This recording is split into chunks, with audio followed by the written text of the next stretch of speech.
حضرت اقدس شاہ ولی اللہ صاحب محدث دہلوی رحمۃ اللہ علیہ نے عالم مثال کے ثبوت میں جن احادیث کا ذکر کیا تھا ان میں سے اگلی حدیث وہ ہے جس کے متعلق حضرت شاہ صاحب رحمۃ اللہ علیہ کی عبارت یہ ہے کہ وحضور الجنت والنار بین یدی النبی صلی اللہ علیہ وسلم وبین جدار المسجد بحیث یمکن تناول العنقود ویاتی حر النار۔ اور اس عالم مثال کے ثبوت میں وہ بھی حدیث ہے کہ حضور اقدس صلی اللہ علیہ وسلم کے سامنے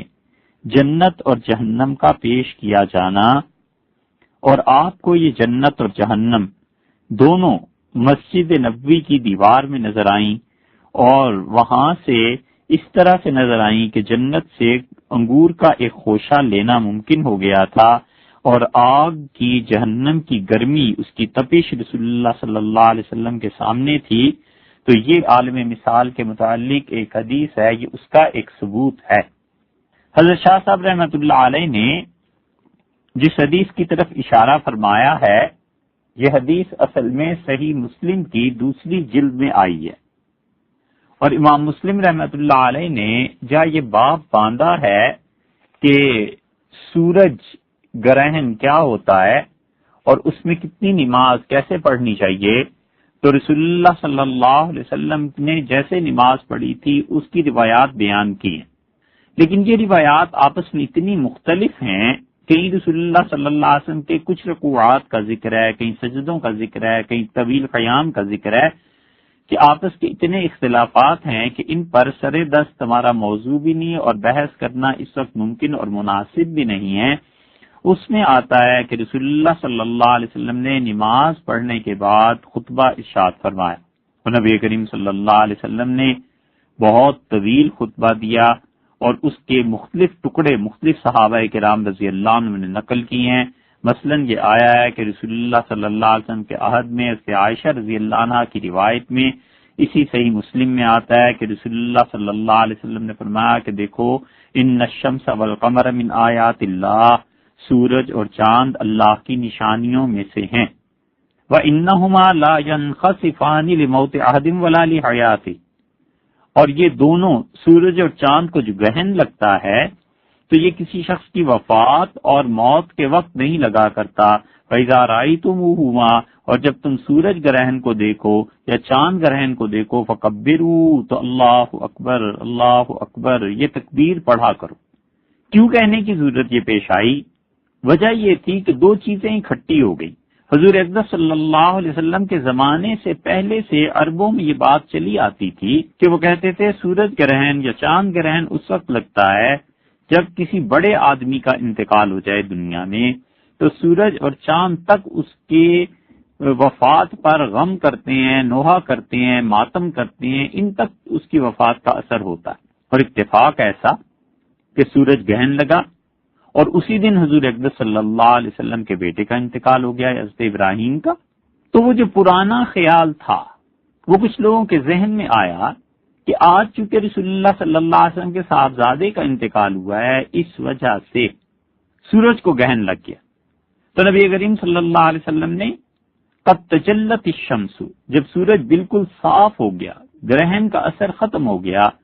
تو فخطب الناس، لوگوں کو خطبہ دیا، فحمد اللہ و اثنا علیہ، اللہ تعالیٰ کی تعریف بیان کی، اللہ کی ثنا بیان کی،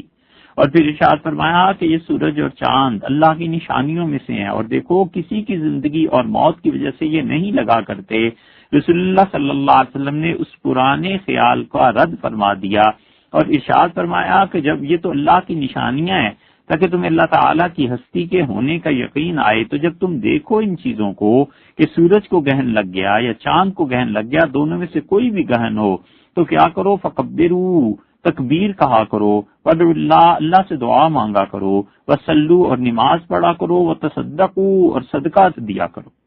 یا امت محمد، یا امت محمد، اے محمد صلی اللہ علیہ وسلم کی امت والو، صحابہ کرام رضی اللہ عنہم اولین مخاطب تھے رسول اللہ صلی اللہ علیہ وسلم کے۔ ارشاد ہوا ان من احد اغیر من اللہ ان یزنی عبدہ او تزنی امتہ، اللہ تعالیٰ کو بڑا غصہ آتا ہے خدا کی غیرت کے لیے چیلنج ہے. خدا کو بڑی غیرت آتی ہے جب اس کے بندوں میں سے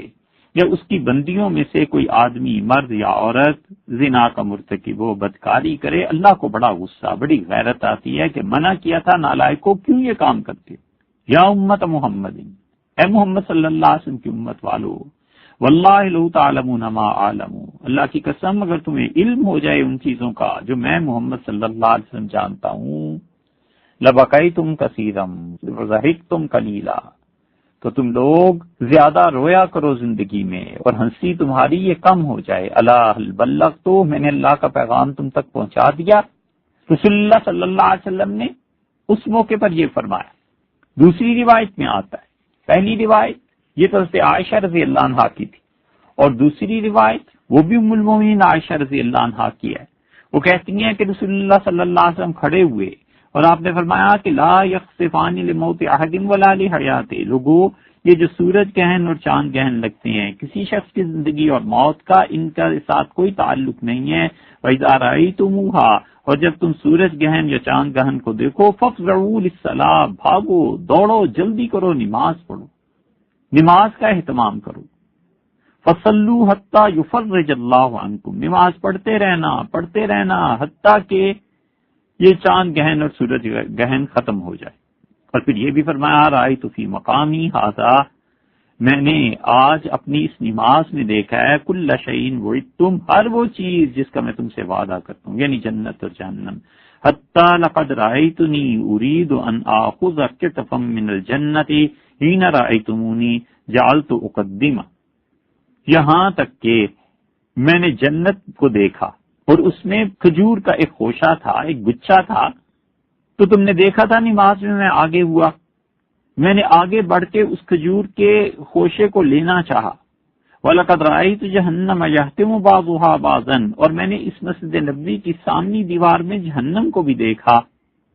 اس کی آگ لپٹیں ایک دوسرے کو کھا رہی تھی. حِينَ رَأَيْتُمُونِي تَأَخَّرْتُ، تم نے دیکھا تھا میں نماز میں پیچھے ہٹ گیا تھا، اب اس کی تپش کی وجہ تھی. یہ دوسری روایت میں آیا تپش کی وجہ ہونا. وَرَأَيْتُ فِيهَا ابْنَ لُحَيْ، اور میں نے ابن لوحی کو دیکھا. وَهُوَ الَّذِي صَيَّبَ الصَّوَائِبَ، اور یہ پہلا شخص تھا جس نے عربوں میں یہ بدعت رائج کی تھی کہ جانوروں کو بتوں کے نام پر چھوڑ دیتا تھا. یہ جانوروں کو بتوں کے نام پر چھوڑنا، اس بدعت کو اگر آپ دیکھنا چاہیں تو ہندوستان میں بتوں کے نام پر ہندو اب بھی اپنے جانوروں کو چھوڑ دیتے ہیں، اور ہمارے ملک پاکستان میں کئی جگہ پر مشائخ کی جو درگاہیں ہیں ان کے نام پر اپنے آپ کو مسلمان کہلانے والے ان بزرگوں کے نام پر جانوروں کو چھوڑ دیتے. حضرت عائشہ رضی اللہ عنہ کی ایک اور روایت میں آتا ہے کہ رسول اللہ صلی اللہ علیہ وسلم نے بعث منادیاً، ایک آدمی کو بھیجا اور فرمایا آؤ جلدی سے الصلاۃ جامعہ، اکٹھے ہو جاؤ مسجد میں. اور یہ وہ وقت تھا جب سورج کو گہن لگا تھا. حضرت عبداللہ ابن عباس رضی اللہ عنہما کی روایات بھی آئی ہیں اس سلسلے میں، اور بہت سے صحابہ کرام رضی اللہ عنہم کی، اور انہوں نے کہا کہ رسول اللہ صلی اللہ علیہ وسلم نے فرمایا کہ یہ سورج اور چاند کا گہن ہے، یہ دیکھو جو لوگوں لگتا ہے تو یہ کسی کی زندگی اور موت کا اس میں کوئی اثر نہیں ہوتا. وَلَٰكِنَّهُمَا مِنْ آیَاتِ اللَّهِ، یہ دونوں اللہ کی نشانی ہے. يُخَوِّفُ اللَّهُ بِهِمَا عِبَادَهُ، اللہ اپنے بندوں کو ڈراتا ہے اس کے ذریعے. فَإِذَا رَأَيْتُمْ كُسُوفًا، جب تم سورج کا گہن دیکھو، فَاذْكُرُوا اللَّهَ، اللہ کو یاد کرنا، حتیٰ ينجلیا، یہاں تک کہ سورج کا اور چاند کا گہن ختم ہو جائے، اللہ کو یاد کرتے رہنا، نماز پڑھتے رہنا. ایک اور روایت آئی ہے، امام مسلم رحمۃ اللہ علیہ لائے ہیں، اس سے جابر بن عبداللہ رضی اللہ عنہما کی روایت ہے. وہ کہتے ہیں کہ رسول اللہ صلی اللہ علیہ وسلم نے نماز پڑھائی، 4 رکعتیں پڑھائیں، 4 سجدے کیے، بڑی طویل نماز پڑھائی، اور آپ نے فرمایا اورضا علی کل شیء، مجھ پر ہر چیز پیش کی گئی، ہر وہ چیز دکھائی گئی جس کا میں نے تم سے وعدہ کیا ہے، جس کی وجہ سے لوگ جنت اور جہنم میں جاتے ہیں. فَأُورِزَتْ عَلَيَّ الْجَنَّةُ، مجھ پر جنت پیش کی گئی، مجھے جنت دکھائی گئی. یہ مسجد نبوی کی جو قبلہ رخ کی دیوار ہے، رسول اللہ صلی اللہ علیہ وسلم نے اس میں یہ چیزیں دیکھی تھی، جیسے کہ پہلی روایت گزر چکی. ارشاد فرمایا جنت میں نے دیکھی، حتیٰ لو تناولت منہا قطفا، یہاں تک کہ اگر میں اس سے ایک خوشہ انگوروں کا یا کھجور کا لے لیتا، اخذتہ میں لے سکتا تھا، اور رسول اللہ صلی اللہ علیہ وسلم فقصرت یدی عنہ، پھر میں نے ہاتھ جو تھا وہ پیچھے کر لیا، اور پھر اس کے ساتھ کیا ہوا، میں نے جہنم کو دیکھا اسی دیوار میں، تو میں نے جہنم کی آگ میں ایک عورت بنی اسرائیل کی اسے دیکھا تو عذب فی حرۃ اللہ، ایک بلی کے معاملے میں اسے عذاب دیا جا رہا تھا، ربطتھا، اس نے اپنی بلی کو باندھ دیا تھا، فلم تطعمھا، اسے کھانے کو نہیں دیتی تھی، ولم تدعھا تاکل من خشاش الارض، اور چھوڑ بھی نہیں دیتی تھی کہ وہ زمین کے کیڑے مکوڑے گوشت والے جانور کچھ ایسی چیزیں کھا لے۔ اور میں نے اس دیوار میں دیکھا رأیت ابا ثمامہ تھا، جہنم میں ابو ثمامہ عمر ابن مالک کو جلتے ہوئے دیکھا، یہ جر قصبہ فی النار، جہنم میں اپنی آنتیں پیٹ کی گھسیٹ گھسیٹ کے چل رہا تھا، وَإِنَّهُمْ كَانُوا يَقُولُونَ، اور یہ لوگ یہ کہتے تھے کہ ان الشمس والقمر لا يخسفان الا لموت عظیم، ان سب کا یہ عقیدہ تھا کہ سورج اور چاند کو جو گرہن لگتا ہے تو کسی بڑے آدمی کی موت کی وجہ سے لگا کرتا ہے، وَإِنَّهُمَا آیاتان من آیات اللہ یریکموہا، میں تمہیں بتاتا ہوں کہ اللہ کی نشانیاں ہیں اس کائنات میں، سورج گرہن اور چاند گرہن، اور یہ جب لگے تو اللہ تمہیں دکھانا چاہتا ہے اپنا ہونا، اپنی ذات پاک کا ثبوت، فَإِذَا خَسَفَ، اور جب گرہن لگ جائے فصلو، تو نماز پڑھا کرو، حتی تنجلیہ، یہاں تک کہ سورج اور چاند کا گرہن ختم ہو جائے۔ دوسری حدیث میں آیا ہے، حضور اقدس صلی اللہ علیہ وسلم نے فرمایا میں نے اس جہنم کی آگ میں ایک عورت کو جلتے دیکھا، حمیریہ قبیلے کی تھی، سودا، سیاہ رنگ کی، طویلہ، بڑی لمبی عورت تھی، بہت اونچا قد تھا اس کا۔ یہ بلی والی جو عورت تھی نا، وہاں تو آیا بنی اسرائیل میں سے تھی، یہاں آیا رسول اللہ صلی اللہ علیہ وسلم اس قبیلے میں سے تھی۔ دوسری جگہ کیا آیا ہے، آگے چل کے ایک اور روایت آتی ہے، اس میں سے جابر رضی اللہ عنہ کہتے ہیں کہ انکسفت الشمس فی عہد رسول اللہ صلی اللہ علیہ وسلم، رسول اکرم صلی اللہ علیہ وسلم کے زمانے میں سورج گرہن لگ گیا، یوم مات ابراہیم ابن رسول اللہ صلی اللہ علیہ وسلم، جس دن حضرت ابراہیم ابن محمد صلی اللہ علیہ وسلم کا انتقال ہوا تھا، فقال الناس، لوگوں نے کہا، انما کسفت لموت ابراہیم، یہ جو آج سورج گرہن لگا ہے یہ حضور اقدس صلی اللہ علیہ وسلم کے بیٹے حضرت ابراہیم کے انتقال کی وجہ سے ہوا ہے۔ فقام النبی صلی اللہ علیہ وسلم فصلی بالناس، رسول اللہ صلی اللہ علیہ وسلم اٹھے اور آپ نے لوگوں کو نماز پڑھائی۔ پھر نماز کیسے پڑھائی اس کی ساری تفصیلات کے بعد حضرت جابر رضی اللہ عنہ کہتے ہیں کہ رسول اللہ صلی اللہ علیہ وسلم نے خطبہ دیا، اس خطبے میں یہ الفاظ آئے ہیں کہ ما من شیء توعدونہ الا قد رأیت فی صلاتی ھذا، لوگو یہ جو میں نے ابھی تمہیں نماز پڑھائی ہے نا، میں نے اپنی اس نماز میں ان تمام چیزوں کو دیکھا ہے جن سے تمہیں ڈرایا گیا، جن کا تم سے وعدہ کیا گیا، یعنی میں نے وعدہ کیا تھا لقد جیء بالنار، جہنم مسجد نبوی کی دیوار میں دکھائی گئی، وذالکم حین رأیتمونی تأخرت، دیکھا تم نے اس نماز میں جو پیچھے ہٹا تھا، مخافت ان یصیبنی من لفحھا، تو مجھے ڈر لگا کہ یہ جہنم کی تپش مجھ تک نہ پہنچے، اتنی شدید آگ اس دیوار میں آ گئی تھی، تو میں پیچھے ہٹ گیا اور میں نے دیکھا ایک آدمی کو جو اپنی چھڑی لے کے چلتا تھا،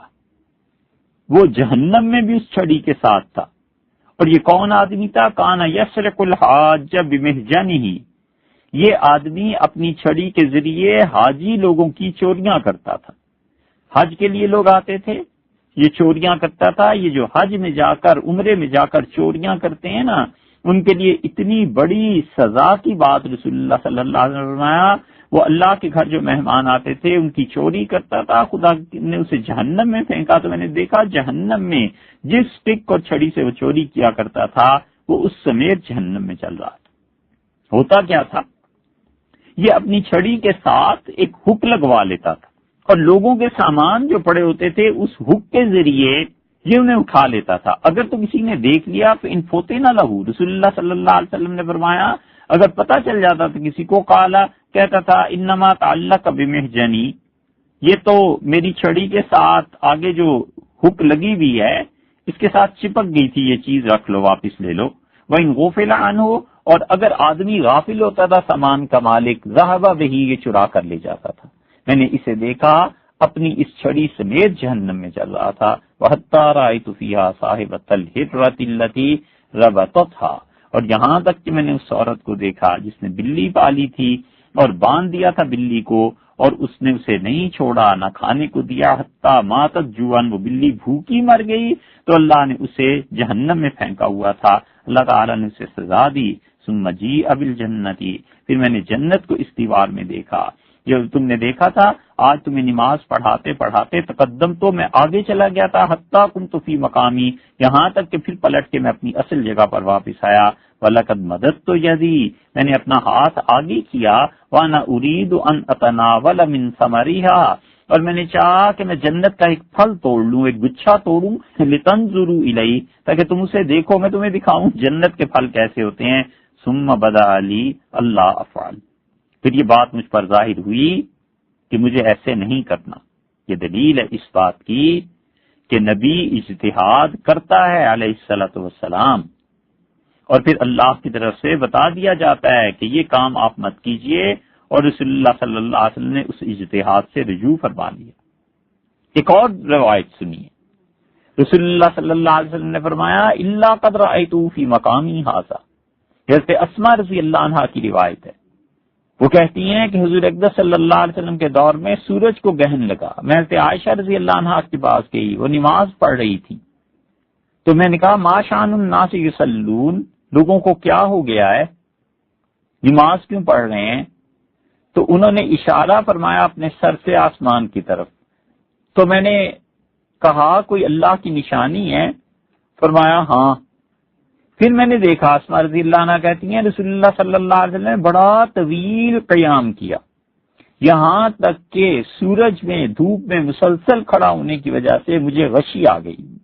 تو میں نے کیا کیا، پانی لیا اور اپنے سر پہ ڈالا اور اپنے چہرے پر ڈالا، اور رسول اللہ صلی اللہ علیہ وسلم نے خطبہ دیا اور اللہ کی تعریف کی، اور آپ نے فرمایا دیکھو کوئی چیز آج ایسی نہیں تھی جس سے میں نے تمہیں ڈرایا ہو یا وعدہ کیا ہو، میں نے آج اس نماز میں اسے نہ دیکھا ہو، یہاں تک کہ جنت اور جہنم بھی میں نے آج اس نماز میں دیکھی ہے۔ وَأَنَّهُ قَدْ أُوحِيَ إِلَيَّ، اور آج مجھے یہ بتایا گیا ہے أَنَّكُمْ تُفْتَنُونَ فِي الْقُبُورِ قَرِيبًا، کہ تم لوگ اپنی قبروں میں آزمائش میں ڈالے جاؤ گے، قبر میں سوال کیے جائیں گے، او مثل فتنة المسیح الدجال، اور پھر رسول اللہ صلی اللہ علیہ وسلم نے یا تو یہ کہا یا یہ کہا کہ مسیح دجال کے بارے میں تم سے قبروں میں پوچھا جائے گا، قبر کے سوالات میں سے ایک یہ ہوگا کہ دجال کے بارے میں تم کیا کہتے ہو۔ چونکہ حضرت اسماء رضی اللہ عنہا کو اس روایت میں شک ہے کہ رسول اللہ صلی اللہ علیہ وسلم یہ فرمایا یہ فرمایا، اس لیے بعض علماء کا خیال یہ ہے کہ قبر میں دجال کے متعلق سوال ہر ایک سے کیا جائے گا، اور بعض کا خیال یہ ہے کہ نہیں، دجال کا سوال یہ راوی کو غلطی ہو گئی ہے، حضور اقدس صلی اللہ علیہ وسلم نے یہ نہیں کہا۔ تو پھر قبر میں تم سے پوچھا جائے گا ما علمک بہذا الرجل،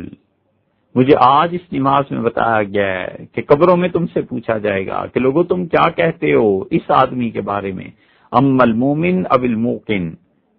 رسول اللہ صلی اللہ علیہ وسلم جو مومن ہوگا یا یہ فرمایا جو یقین ایمان والا ہوگا، وہ کہے گا وہ محمد، قبر میں کہے گا یہ محمد صلی اللہ علیہ وسلم ہے، ہوا رسول اللہ، یہ اللہ کے رسول ہیں، جاءنا بالبینات والہدی، یہ ہم میں آئے تھے، تشریف آوری ہوئی تھی حضرت محمد صلی اللہ علیہ وسلم کی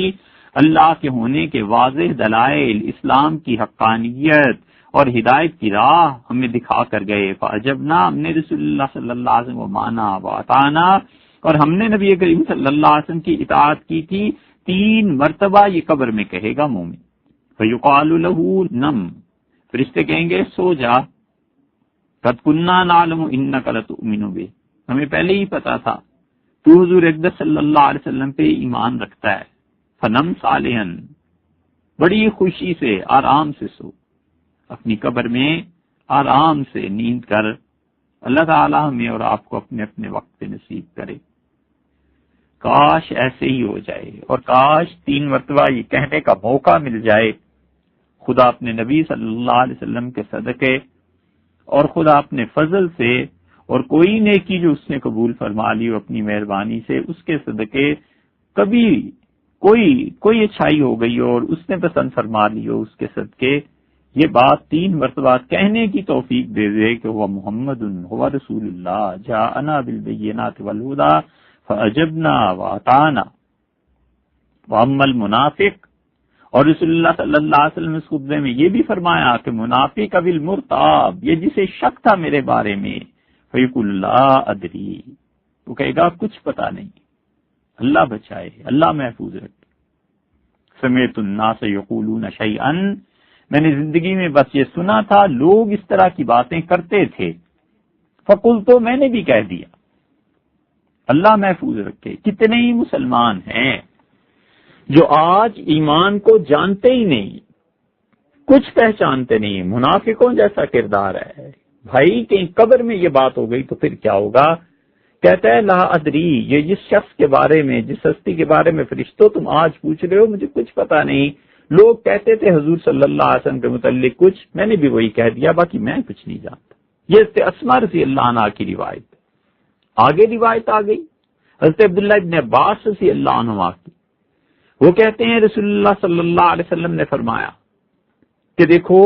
جب سورج گہن اور چاند گہن لگ جائے، فذکر اللہ، اللہ کو یاد کرو۔ لوگوں نے عرض کیا اللہ کے رسول، صحابہ رضی اللہ عنہم نے، کہ رأیناک تناولت شیئا فی مقامک ھذا ثم رأیناک کففت۔ آج نماز میں عجیب بات ہم نے دیکھی، جناب والا اپنے قیام، اپنے کھڑے ہونے کی جگہ سے آگے ہوئے جیسے کہ کوئی چیز لینا چاہتے ہوں، پھر ہم نے دیکھا آپ رک گئے، تو رسول اللہ صلی اللہ علیہ وسلم، ہاں انی رأیت الجنہ، میں نے جنت کو دیکھا تھا، فتناولت منہا عنقودا، تو میں نے چاہا اس سے ایک گچھا توڑوں انگوروں کا یا کھجوروں کا، تمہیں دکھاؤں جنت کیسی ہے۔ وَلَوْ أَخَذْتُهُ لَأَكَلْتُم مِّنْهُ مَا بَقِيَتِ الدُّنْيَا، اور اگر میں وہ توڑ لیتا اور تمہیں میں کھلا دیتا تو جب تک یہ دنیا باقی ہے اس وقت تک وہ کھجوریں، وہ انگور باقی رہتے۔ وَرَأَيْتُ النَّارَ، اور میں نے جہنم کو دیکھا ہے، فَلَمْ أَرَاكَ الْيَوْمَ مَنظَرًا قَطُّ، اور آج سے پہلے جتنی مرتبہ بھی میں نے جہنم کو دیکھا ہے، میں نے اتنی شدید آگ کبھی اس میں نہیں دیکھی۔ اور جو جہنم کا خاص ٹکڑا آج دکھایا گیا، اس خاص جگہ پہ اکثر اہلہ النساء، میں نے دیکھا عورتیں بہت زیادہ ہیں جہنم میں۔ قالوا بما، صحابہ کرام رضی اللہ عنہ کا اللہ کے رسول، جہنم کی اس خاص وادی میں عورتیں کیوں زیادہ جمع ہو گئی تھیں؟ تو رسول اللہ صلی اللہ علیہ وسلم بکفرہن، اس لیے کہ ناشکری کا مظاہرہ کرتی ہیں۔ قیل ایکفرن باللہ، عرض کیا گیا کہ اللہ کے رسول یہ اللہ کا انکار کرتی ہیں؟ رسول اللہ صلی اللہ علیہ وسلم نہیں، بکفر العشیر، شوہر کے احسانات کا انکار، و بکفر الاحسان، اور ان عورتوں پر جو احسان کرے، باپ، ماں، بھائی، بہن، کوئی احسان کرے، یہ اس کا احسان نہیں مانتی۔ لو احسنت الی احداہن الدہر، اگر تم ان عورتوں میں سے کسی عورت سے ساری زندگی نیکی کرتے رہو، ماں ہے ساری زندگی کھلاتے پلاتے رہو، بہن ہے ہمیشہ اس کو دیتے رہو، گھر اس کا بھر دو، اور بیوی ہے اس کے پاس لا کر ساری اپنی رقم جمع پونجی سب جمع کرا دو، ثم رأت منک شیئا، پھر تم ذرا سی ان کے مزاج کے خلاف کوئی بات کرو، قالت، تو وہ فوراً تمہیں تانا دے گی اور کہے گی ما رأیت منک خیرا قط، جب سے تیرا گھر آیا ہے، جب سے تیرا راج ہوا ہے، میں نے آج تک سکھ کا ایک سانس نہیں لی، آپ کے دور میں نے کوئی بھلائی نہیں دیکھی، ما رأیت منک خیرا قط، تم سے تو مجھے کبھی اچھائی نہیں ملی۔ ماں بولے گی بیٹے کو کہے گی، بیوی بولے گی شوہر کو کہے گی، بہن بولے گی بھائی کو کہے گی، بیٹی بولے گی باپ کو کہے گی۔ رسول اللہ صلی اللہ علیہ وسلم بکفر الاحسان، جو ان پر احسان کرتا ہے نا، اس احسان کو یہ نہیں مانتی، حتیٰ کہ عورت کے احسان کو نہیں مانتی، بیٹی ماں کے احسان کو نہیں مانتی، ماں بیٹی کے احسان کو نہیں مانتی، بہنیں آپس میں ایک دوسرے کو احسان کو نہیں مانتی۔ یہ رسول اللہ صلی اللہ علیہ وسلم نے فرمایا۔ آپ نے کہا کہ یہ چیزیں میں نے دیکھی ہیں، عورتیں اس وادی میں بہت زیادہ تھیں۔ حضرت موسیٰ اشعری رضی اللہ عنہ کی روایت آئی ہے، انہوں نے کہا رسول اللہ صلی اللہ علیہ وسلم نے خطبہ دیا اور ارشاد فرمایا کہ یہ سورج گہن اور چاند گہن، ان هذه الآیات التي یرسل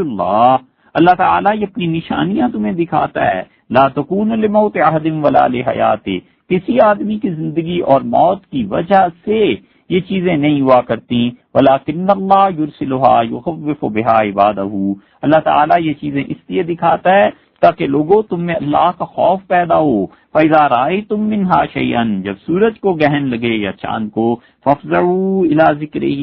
تو بیٹھ جاؤ پھر اللہ کو یاد کرو، وَدُعَائِهِ، اللہ سے دعا مانگتے رہو، وَإِسْتِغْفَارِهِ،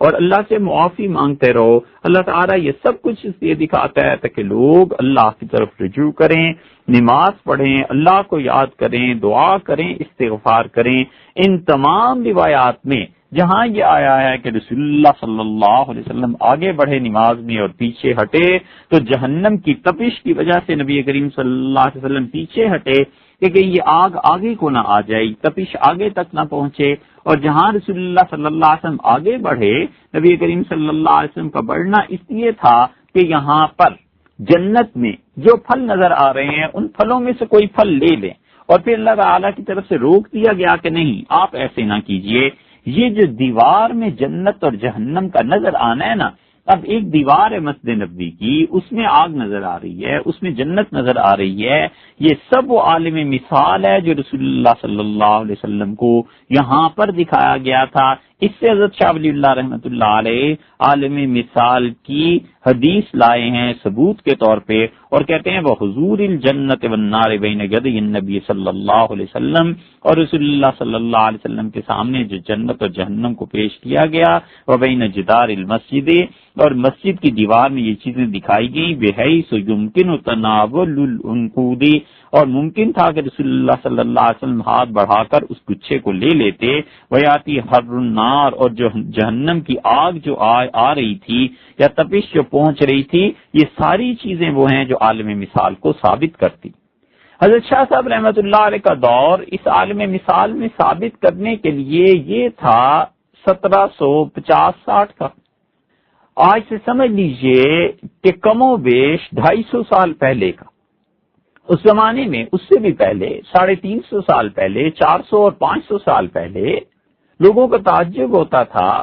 کہ جنت اور جہنم یہ دونوں ایک دیوار میں کیسے دکھائی جا سکتی ہیں۔ اللہ تعالیٰ دکھا سکتا ہے، بس اس پہ چپ ہو جاتے تھے، لیکن سمجھ نہیں آتی تھی کہ آخر یہ ہوا کیسے ہوگا۔ پھر بعض محدثین مثال دیتے تھے جیسے آئینے کی مثال، کہ آئینے میں چیزیں نظر آتی ہیں۔ ہماری اس سائنس کی ترقی نے، ہمارے دور نے بحمداللہ ساری بات کو ہی صاف کر دیا۔ آپ دیکھتے ہیں 6 فٹ کا آدمی ٹی وی کی اسکرین پہ کیسے نظر آتا ہے، ویڈیو میں کیسے نظر آتا ہے۔ اسی طرح یہ جتنی بھی اب ڈی وی ڈی اور سی ڈیز آ رہی ہیں، بڑی بڑی عمارتیں کیسے نظر آتی ہیں، یہ عالم مثال کو سمجھنے کی ایک بہت اچھی مثال ہے جو اب ہمارے سامنے آ گئی ہے۔ شاہ صاحب رحمۃ اللہ نے فرمایا عالم مثال میں ایسی چیزیں ہوتی ہیں اور پھر یہی چیزیں ہیں جو بالآخر دنیا میں آ جاتی۔ یہ 6ٹھی حدیث شاہ صاحب رحمۃ اللہ علیہ لائے۔ پھر اس کے بعد انہوں نے ایک اور حدیث کا ذکر کیا، ایک اور چیز کا ذکر کیا، اور وہ یہ کہ تعالوا جل بلاء والدعاء۔ شاہ صاحب رحمۃ اللہ علیہ فرماتے ہیں عالم مثال کو اس طرح سمجھو جیسے کہ وہاں پر عالم مثال میں دعا بھی پہنچتی ہے اور مصیبت بھی آتی ہے، دونوں آپس میں ایک دوسرے سے لڑنے لگتی ہیں۔ ایک آدمی کے لیے ماں باپ نے دعا کر دی، ادھر سے تقدیر میں ایک مصیبت تھی جو آنی تھی، ادھر سے مصیبت آ گئی، ادھر سے دعا پہنچ گئی، یہ دونوں آپس میں لڑنا شروع ہو گئی۔ ادھر سے مثلا حکم آ گیا کہ بیماری نازل ہو رہی تھی، ادھر اس نے صدقہ کر دیا۔ ایک غریب آدمی نے اسے دعا دے دی اور کہا اللہ تمہاری حفاظت فرمائے، اسے کہا اللہ آپ کو خوش رکھے، اللہ تم سے مصیبتوں کو دور کرے۔ اب یہ دعا ادھر سے پہنچی، ادھر سے بیماری آ رہی تھی، دونوں آپس میں لڑنے لگ گئیں۔ شاہ صاحب رحمۃ اللہ علیہ فرماتے ہیں عالم مثال میں جو ہوتا ہے، اور خود شاہ صاحب رحمۃ اللہ علیہ کے ساتھ بھی ایسا ایک واقعہ پیش آیا، اس لیے جب اصل عبارت وہ پیچھے سے آئیں گے نا تقدیر کے 4تھے اور 5ویں مرحلے کے ذکر میں، تو وہاں پر 4تھے اور 5ویں مرحلے کے آخر پر شاہ صاحب رحمۃ اللہ علیہ نے خود اپنا بھی ذکر کیا ہے کہ کس طرح دعا اور تقدیر اور عالم مثال کیا چیز ہے، وہ دلچسپ بات ہے، وہاں کریں گے۔ یہاں تو صرف حدیث کا جو شاہ صاحب رحمۃ اللہ علیہ نے حوالہ دیا ہے اس کو بتانا مقصود ہے کہ دعا کس طرح چیزوں کو بدلتی ہے۔ ابن حبان نے اپنی صحیح میں نقل کیا ہے اور حاکم بھی اس روایت کو لائے ہیں۔ حضرت ثوبان رضی اللہ عنہ کہتے ہیں کہ رسول اللہ صلی اللہ علیہ وسلم نے فرمایا کہ لا يرد القدر الا الدعاء، کہ لوگوں تقدیر کو سوائے دعا کے اور کوئی چیز نہیں بدلتی. ولا یزید فی العمر الا البر، اور تم میں سے کسی آدمی کی عمر نیکی کے علاوہ کوئی چیز نہیں بڑھا سکتی. وَإِنَّ الرَّجُلَ لَيُحْرَمُ الرِّزْقَ بِالذَّنبِ يُذْنِبُهُ، اور آدمی کبھی کبھی اپنے اس رزق سے محروم ہو جاتا ہے جو رزق اللہ نے اسے دینا تھا. اس کی وجہ یہ کہ وہ ایسا گناہ کر بیٹھتا ہے جس گناہ کی وجہ سے رزق میں کمی آ جاتی ہے. صوبان رضی اللہ عنہ نے 3 باتیں ارشاد فرمائی جو حضور اقدس صلی اللہ علیہ وسلم سے سنی کہ نبی کریم صلی اللہ علیہ وسلم نے فرمایا تقدیر کو سوائے دعا کے اور کوئی چیز نہیں بدلتی. مطلب یہ کہ آدمی جب اللہ کے سامنے بیٹھتا ہے، روتا ہے، خدا سے آرام مانگتا ہے، حق تعالی شانہ سے مہربانی مانگتا ہے، تو پھر کیا ہوتا ہے؟ جو بلائیں اور مصیبتیں آنی ہوتی ہیں وہ اس کی وجہ سے ٹل جاتی ہیں، آدمی کی اپنی دعا سے. دیکھو کبھی کبھی یہ ہوتا ہے کہ والدین دعا دے دیتے ہیں، اس کی وجہ سے تقدیر کی مصیبت ٹل جاتی ہے. کبھی کبھی یہ ہوتا ہے کہ ایک مصیبت نے نافذ ہونا ہوتا ہے. یہ اللہ کے بڑے ہی خاص بندے کوئی ایسے ہوتے ہیں کہ وہ کبھی بد دعا دے بیٹھتے ہیں. وہ ان کی بد دعا جو ہوتی ہے نا، وہ اصل میں اللہ کی تقدیر نے نافذ ہونا ہوتا ہے. ظاہر میں کوئی نہ کوئی بہانہ تو بنتا ہے،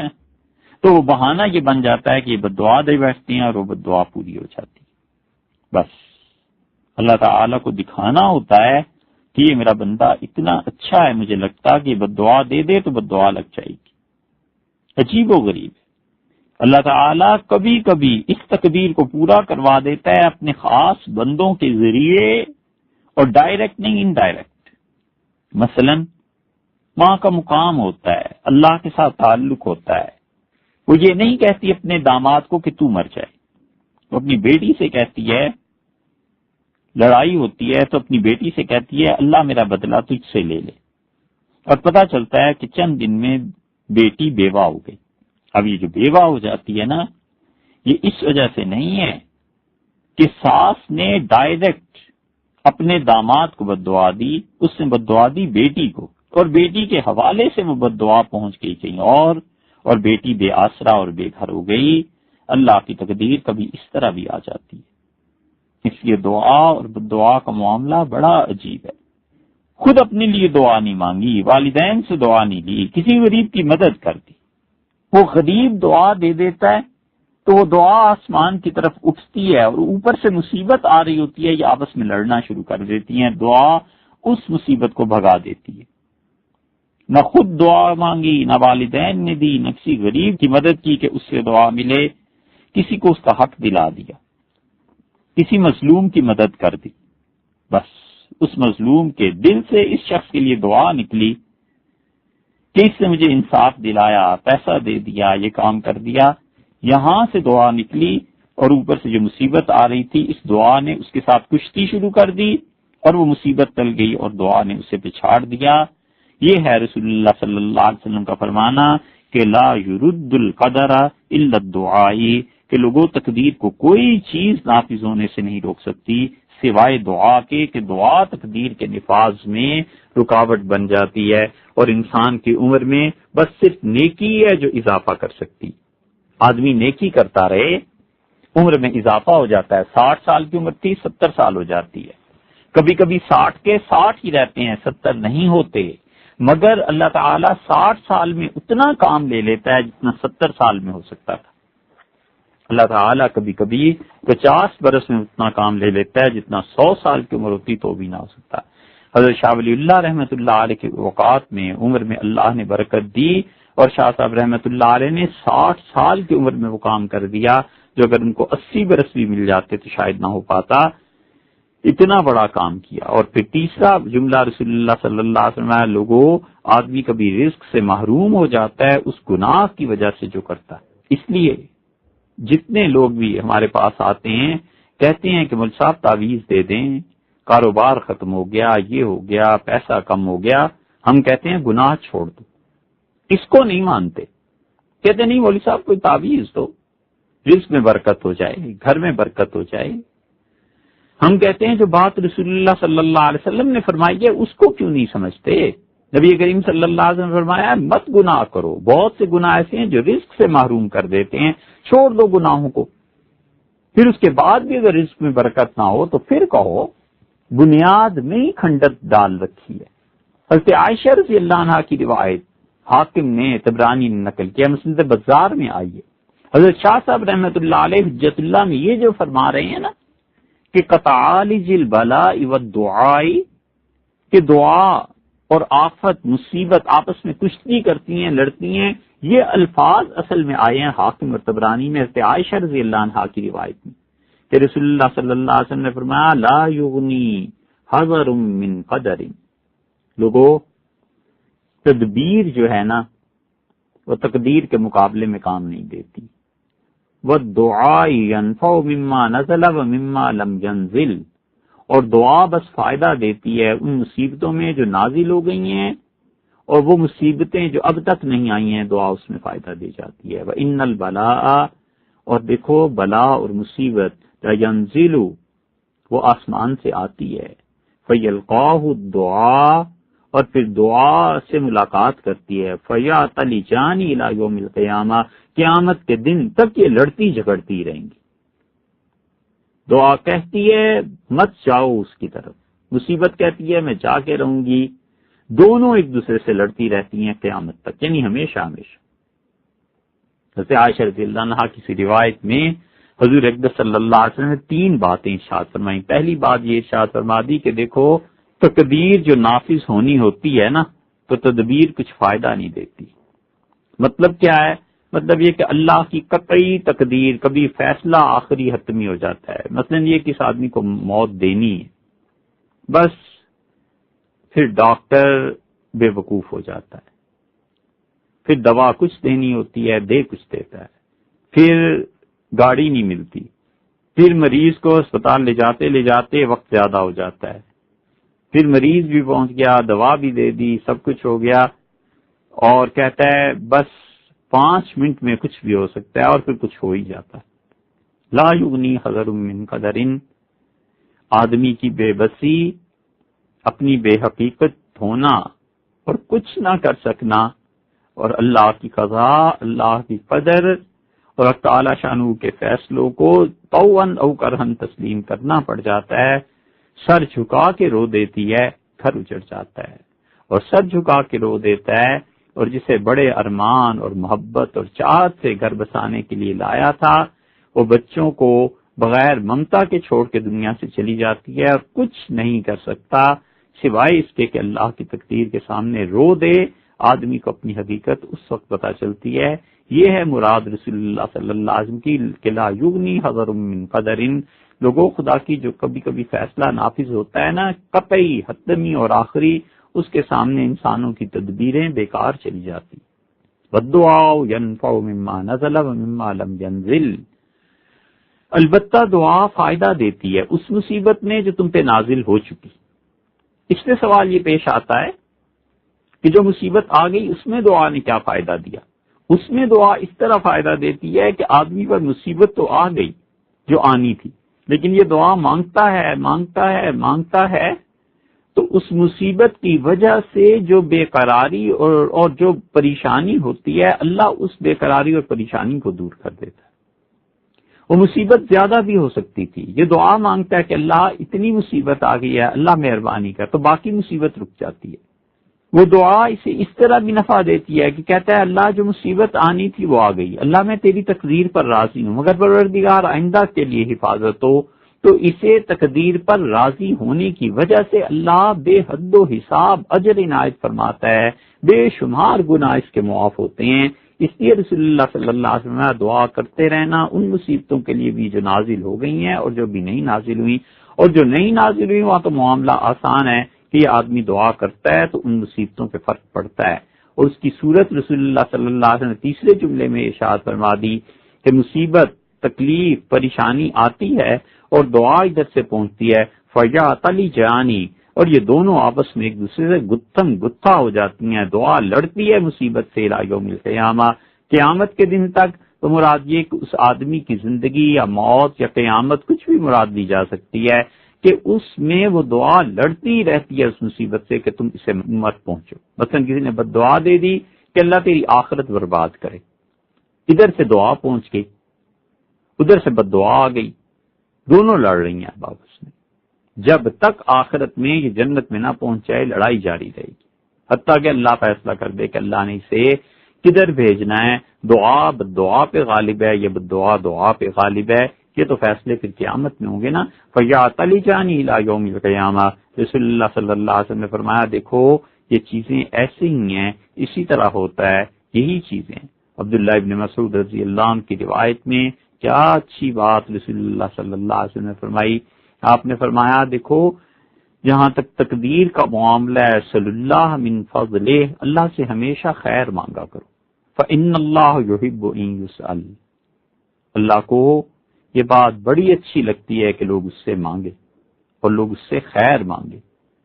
اللہ سے ہمیشہ خیر مانگتے رہنا چاہیے. یہ ایک اور روایت میں آیا ہے، ترمذی وغیرہ میں یہ روایت آئی ہے. اس کو اس لیے اس جہاں پر ہم نے ذکر کیا ہے کہ آدمی کبھی کبھی دعا مانگنے میں کوتاہی برتتا ہے، تو رسول اللہ صلی اللہ علیہ وسلم نے بتا دیا کہ دعا تمہاری اس کی لڑائی پھر ہونا شروع ہو جاتی ہے. شاہ صاحب رحمۃ اللہ علیہ فرماتے ہیں عالم مثال میں ایسے ہوتا ہے. یہ عالم مثال کی ایک تشریح شاہ صاحب رحمۃ اللہ علیہ تقدیر کے مدارج میں پھر کریں گے، پھر وہاں مزید یہ حقیقت واضح ہو جائے گی. اور پھر اس کے بعد شاہ صاحب رحمۃ اللہ علیہ نے 8ویں دلیل ذکر کی اور فرمایا وخلق ذریت آدم، اور سے آدم علیہ الصلوۃ والسلام کی اولاد کو جو اللہ نے پیدا کیا. عالم مثال میں یہ شاہ صاحب رحمۃ اللہ علیہ کی مثال ہے. فرماتے ہیں اللہ نے وہاں بھی تو پیدا کیا تھا نا، وہ عالم مثال ہی تو تھا جہاں حضرت آدم علیہ الصلوۃ والسلام نے اپنی ساری اولاد کو دیکھا اور پھر انہوں نے اللہ تعالی سے کہا، جب انہوں نے دیکھا کہ ان کی اولاد میں کچھ مالدار ہیں کچھ غریب ہیں، تو انہوں نے کہا رب لولا سویتا، اللہ آپ اگر ان سب کو برابر ہی کر دیتے سب کے سب خوشحال ہو جاتے. تو اللہ تعالیٰ نے فرمایا ہم نے چاہا کہ لوگ ہمارا شکر ادا کریں. پھر حضرت آدم علیہ الصلوۃ والسلام نے وہاں دیکھا کہ کچھ نور ہیں، کچھ ایسی روحیں ہیں جو نور والی ہیں. تو وہاں پر جو کچھ انہوں نے ملاحظہ کیا تھا وہ کیا تھا؟ یہ سارا عالم مثال ہی تو تھا. تو شاہ صاحب رحمۃ اللہ علیہ نے عالم مثال کا ذکر کیا اور اس میں انہوں نے 8ویں دلیل یہ دی ہے کہ انہوں نے کہا تم سوچو وہ عالم مثال ہی تو تھا. اور پھر شاہ صاحب رحمۃ اللہ علیہ نے 9ویں دلیل دی اور انہوں نے کہا اللہ نے عقل کو پیدا کیا، وخلق العقل وانہ اقبل وادبر، اور عقل آگے بڑھی پھر پیچھے ہوئی سامنے آئی پھر اس نے پیٹھ پھیر کے چل دی. یہ سب کچھ کہاں ہوا ہے؟ عالم مثال ہی میں تو ہوا ہے. شاہ صاحب رحمۃ اللہ علیہ عالم مثال کو ثابت کرنا چاہتے ہیں. حضرت رحمۃ اللہ علیہ نے جس حدیث کا حوالہ دیا ہے نا، یہ حدیث طبرانی میں آئی ہے. یہ عقل کا بڑا مقام ہے. حضور اکبر صلی اللہ علیہ وسلم نے فرمایا لما خلق اللہ عز وجل العقل، اللہ تعالیٰ نے جب عقل کو پیدا کیا قال له قم، اللہ نے کہا کھڑی ہو جاؤ. اب آپ سوچیں عقل ہمیں آج تک دکھائی دی ہے؟ کہیں نظر آئی ہے؟ اب تو عقل مند کم نظر آتے ہیں، عقل تو خیر کبھی بھی کسی کو نہیں دکھائی دی. لیکن اللہ کے ہاں اس کی ایک صورت تھی، ایک شکل ہے اللہ کے ہاں. اللہ تعالیٰ نے تم کھڑی ہو جا، فقامہ عقل کھڑی ہو گئی. فقال له ادبر، اللہ تعالیٰ نے فرمایا پیچھے مڑ جاؤ. فادبر، عقل مڑ گئی. ثم قال له اقعد، اللہ تعالیٰ نے فرمایا بیٹھ جاؤ. فقعد، عقل بیٹھ گئی. فقال له وعزتی، اللہ تعالیٰ نے فرمایا مجھے اپنے غلبے، اپنے جلال کی قسم، اپنی طاقت کی قسم، ما خلقت خلقا خیرا منک ولا اکرم منک، تم سے اچھی اور تم سے بہتر چیز میں نے کوئی پیدا نہیں کی. ولا افضل منک ولا احسن، اور عقل تجھ سے زیادہ خوبصورت چیز کیا ہے؟ بکا آخذ، میں تیری وجہ سے لوگوں کے نیکیاں لوں گا، قبول کروں گا نیکیاں لوگوں کے. وبکا اوتیا، اور میں تیری وجہ سے لوگوں کی دعاؤں کے مطابق انہیں دوں گا. وبکا اعرف، اور میں تیری وجہ سے پہچانا جاؤں گا. وبکا ثواب وعلیک العقاب، اے عقل تیری وجہ سے لوگوں کو ثواب ملے گا اور تیری وجہ سے لوگوں پر گرفت ہوگی، لوگوں کو ہم پکڑیں گے، لوگوں کو سزا ملے گی. یہ روایت حضرت ابو ہریرہ رضی اللہ عنہ کی ہے، یہ روایت حضرت ابو امامہ رضی اللہ عنہ کی ہے، اس میں بھی یہی آتا ہے۔ اور عبداللہ ابن عمر رضی اللہ عنہ نے کہا کہ رسول اللہ صلی اللہ علیہ وسلم ان الرجل لیکون من اہل الصلاۃ والزکاۃ والحج والعمرۃ والجہاد، رسول اللہ صلی اللہ علیہ وسلم آدمی کبھی نماز والا ہوتا ہے، زکوٰۃ دیتا ہے، حج کرتا ہے، عمرہ کرتا ہے، جہاد کرتا ہے، اور نیکی کے سہام الخیر، نیکی کے جتنے بھی کام ہیں، جتنی قسمیں، ہر ایک میں کچھ نہ کچھ اس کا حصہ ہوتا ہے۔ وما یجزی یوم القیامت الا بقدر عقلہ، لیکن قیامت میں لوگوں کو اجر دیا جائے گا ان کی عقل کے مطابق، لوگوں کی جتنی عقل ہے نا اس کے مطابق اجر دیا جائے گا۔ اسی لیے رسول اللہ صلی اللہ علیہ وسلم کو یہ عقل بہت پسند تھی اور عقل مند لوگوں کی بڑی تعریف فرماتے تھے۔ اب دو آدمی نماز پڑھنے جا رہے ہیں،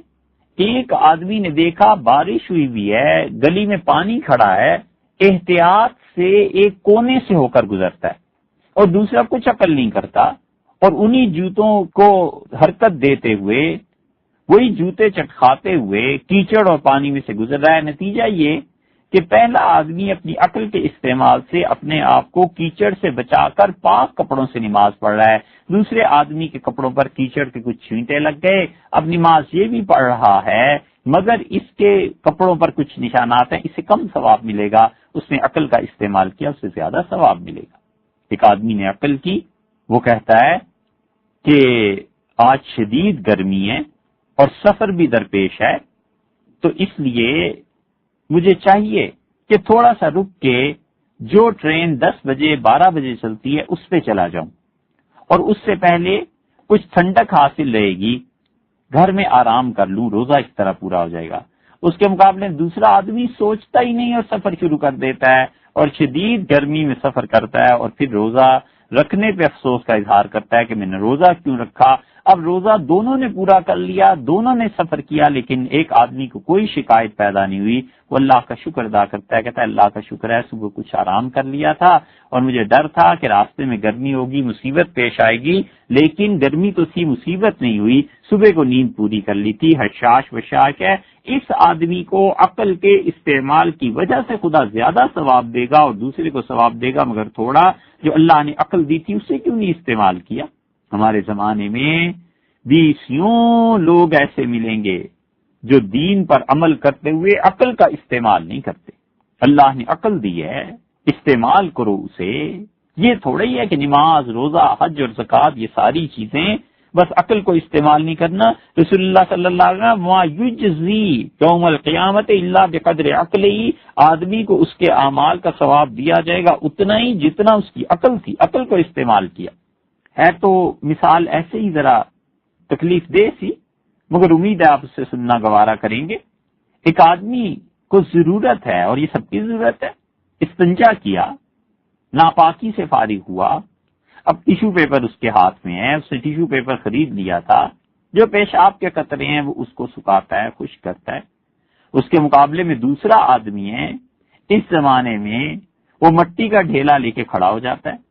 اور کیا بے حیائی کا منظر ہے جو وہ کر رہا ہے۔ دونوں نے کام ایک ہی کرنا ہے، لیکن پہلے آدمی کو اللہ کے ہاں ثواب ملے گا کہ حیا اور شرم سے یہ چیز کی، اور دوسرے کو خدا کے ہاں اگر معافی ہو جائے تو کافی ہے۔ یہ بے حیائی کے منظر دکھانے کی کیا ضرورت تھی؟ یہ عقل ہے، یہ عقل کا کم استعمال ہے نا۔ اسی لیے رسول اللہ صلی اللہ علیہ وسلم عقل کو دیکھتے تھے،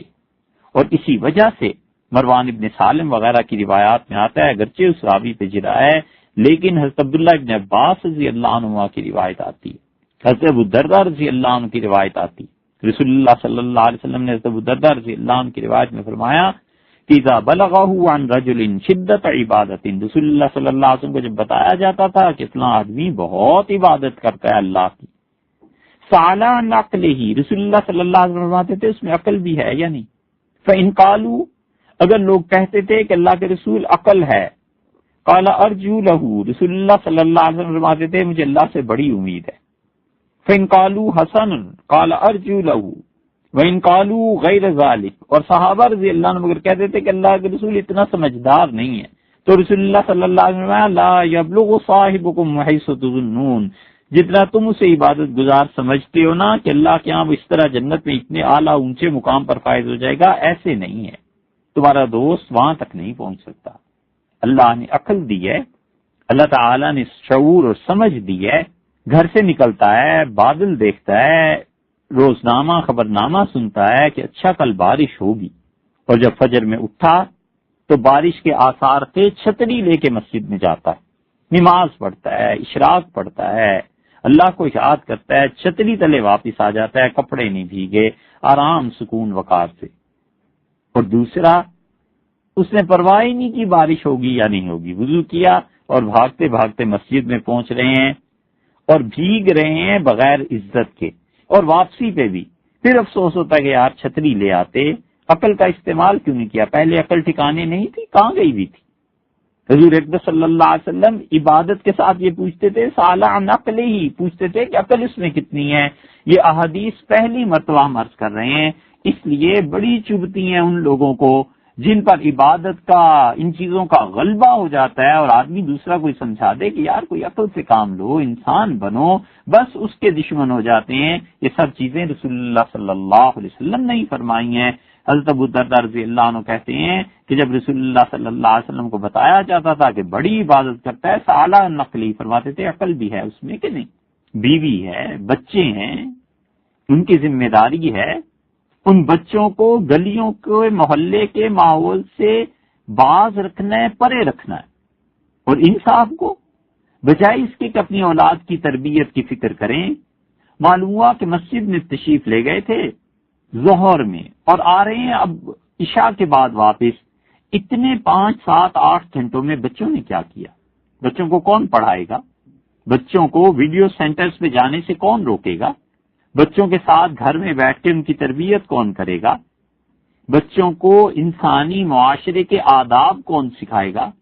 بچوں پر یہ روب اور محبت دونوں جذبے کون بچوں کو تاثر دلائے گا کہ بھئی گڑبڑ نہیں کرنی، میں بھی تمہارا بڑا موجود ہوں؟ اور محبت کا احساس کہ بچوں باہر جا کر گھروں سے محبت تلاش نہیں کرتے، محبتیں گھروں میں ہی ہوا کرتی ہیں۔ ان ساری چیزوں سے بے نیاز ماشاءاللہ ظہر میں گئے نماز کے لیے اور آ رہے ہیں عشاء کے بعد واپس، بھلا بتاؤ تو ہوگا کیا؟ کان رسول اللہ صلی اللہ علیہ وسلم، رسول اللہ صلی اللہ علیہ وسلم اذا بلغوا عن رجل شدت عبادت، جب کسی آدمی کی عبادت کی بہت زیادہ سنتے تھے، شدت عبادت کی، سالہ نقل ہی پوچھتے تھے اس میں عقل کتنی ہے؟ فإن قالوا حسن، اگر عرض کیا جاتا تھا کہ عقل ہے، بہت اچھا ہے، تو فرماتے تھے اس کے متعلق امید رکھو، اور اگر اس کے علاوہ رپورٹ پہنچتی تھی تو فرماتے تھے تم جتنا اپنے دوست کو سمجھے بیٹھے ہو نا، حقیقت میں ایسے نہیں۔ رسول اللہ صلی اللہ علیہ وسلم نے عقل کے استعمال کو اتنی زیادہ ترجیح دی ہے۔ یہ ابو ایوب انصاری رضی اللہ عنہ ہیں، وہ کہتے ہیں کہ 2 آدمی رسول اللہ صلی اللہ علیہ وسلم نے فرمایا مسجد کی طرف آتے ہیں، اور ان میں سے ایک نماز پڑھ کر واپس چلا جاتا ہے اور دوسرا بھی رہتا ہے وہیں مسجد میں۔ تو یہ جو پہلا نماز پڑھ کے واپس ہو گیا تھا نا، رسول اللہ صلی اللہ علیہ وسلم، اس کی نماز اس رہنے والے سے زیادہ اچھی ہے، اذا کان افضلہما عقلا، اگر اس میں عقل زیادہ ہے۔ 2 آدمی نماز پڑھنے گئے، ایک نے مسجد میں نماز پڑھی واپس آ گیا، دوسرا بھی مسجد میں ہی بیٹھا ہے۔ رسول اللہ صلی اللہ علیہ وسلم، یہ جو واپس آ گیا ہے نا پہلے، اس کی نماز زیادہ بہتر ہے، اور وہ جو دوسرا مسجد میں بھی بیٹھا ہے، وَيَنْصَرِفُ الْآخَرُ، وہ مسجد سے اٹھ کے آتا ہے لیکن وہ صَلَاتُهُ لَا تَعْدِلُ مِثْقَالَ ذَرَّةٍ، اس کی نماز پر رائی کے دانے کے برابر ثواب نہیں ملتا۔ یہ احادیث ہم اپنے پاس سے نہیں سنا رہے، مجمع الزوائد میں دیکھ لیجئے، طبرانی میں دیکھ لیجئے، مسند بزار میں دیکھ لیجئے، ہر جگہ یہ چیزیں مل جائیں گی، اور اسے بہت اچھے اچھے لوگوں نے نقل کیا ہے۔ وجہ کیا ہے؟ 2 آدمی نماز کو گئے، ایک کو کم ثواب اور ایک کو زیادہ ثواب، دونوں نماز کو گئے۔ ایک نے نماز پڑھی اور اسے پتا ہے کہ گھر میں والدین انتظار کر رہے ہیں،